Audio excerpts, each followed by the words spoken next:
My dad must have really thought my mom was hot because I'm the 5th child of 8.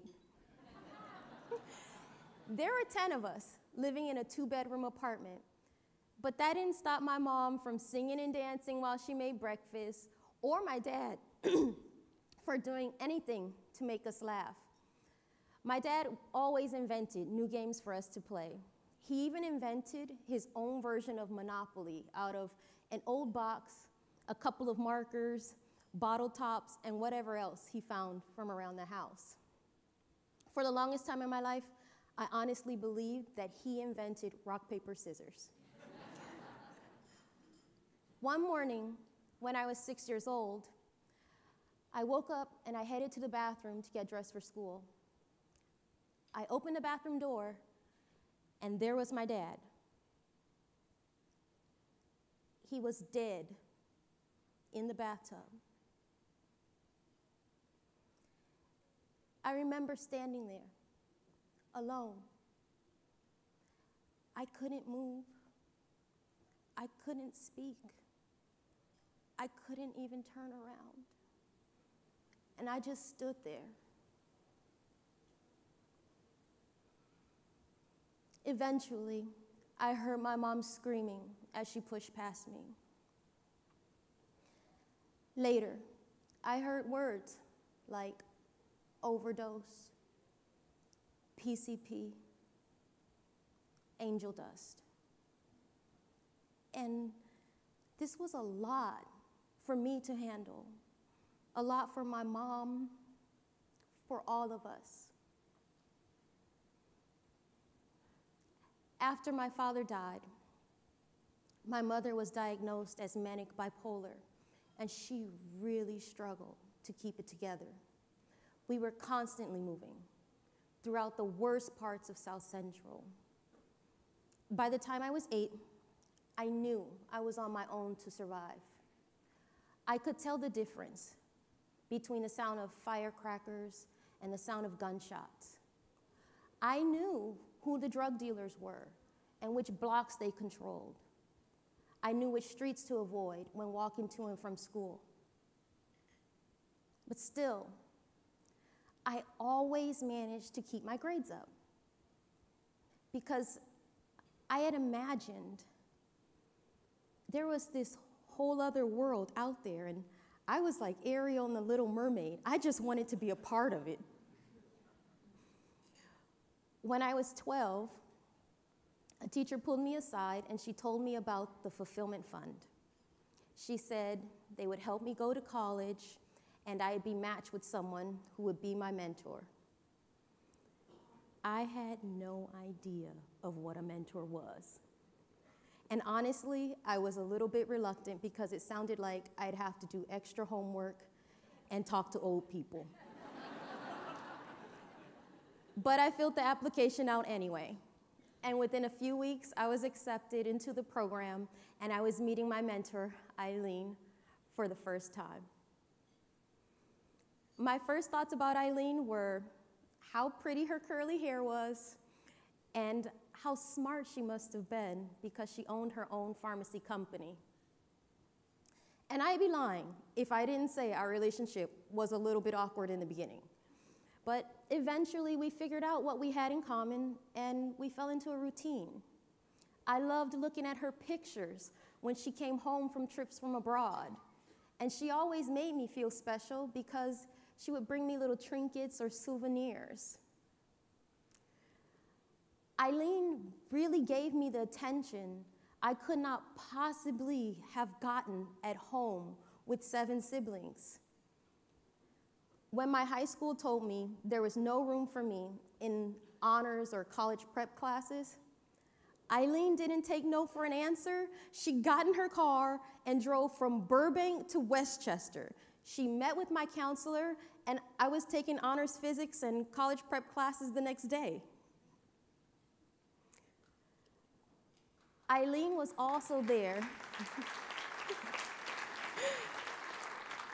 But Eileen was also there to really hold my hand and guide me when I needed her the most. When I was 15, my sister's 17-year-old boyfriend was shot and killed by a rival gang. And I was so angry and confused at the funeral as I watched his friends lay red bandanas onto his coffin as they lowered it into the ground, because they buried him a martyr to this cause. And I couldn't concentrate. How could I focus when my friends, when kids were dying around me?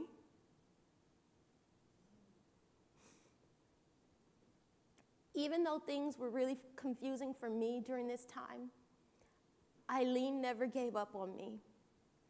She would bring me little pocket-sized books of encouraging poems, or write sweet notes that really gave me the courage and the confidence to continue.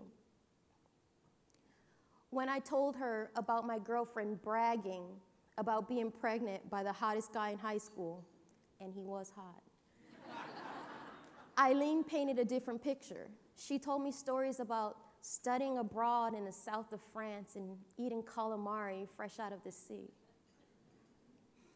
Eileen helped me channel my energy and my feelings into positive activities. I started after-school tutoring, career and college counseling, all hosted by the Fulfillment Fund. I was accepted into my dream school, UC Santa Cruz, with an annual Fulfillment Fund scholarship. And I worked really hard in college to become the first person in my entire family to ever attend, and the first person in my entire family to ever graduate from college. But actually, I am so proud to say that even before I graduated with my BA in Business Administration and Economics, I had already been offered and accepted a full-time position with Ernst & Young.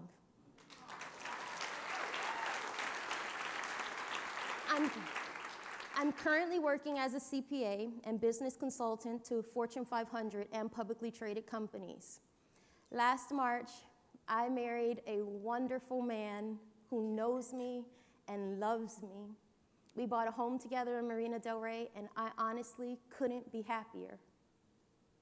I am finally a part of that world I dreamed of as a kid.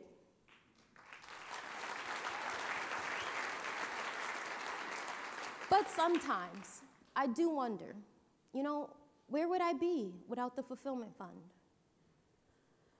Would I be an unemployed single mom with 6 kids living on welfare like my big sister? Would I be hooked on crack and living in a park like my older brother? Would I be serving felony burglary charges like my baby sister? Or would I have been found dead in a tub?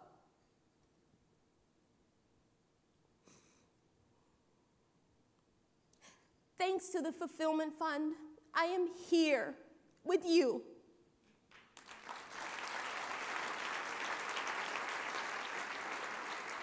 I'd like to thank everyone involved in the Fulfillment Fund for believing in children like me. And I'd like to thank my mentor, who is here tonight. Eileen, thank you for caring. I love you so much, and you are honestly absolute perfection.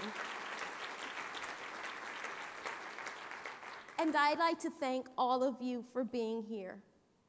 I encourage all of you, each and every one of you, including my husband back there, to bid on a scholarship or support program activities, because through the Fulfillment Fund, we really can change this world one life at a time.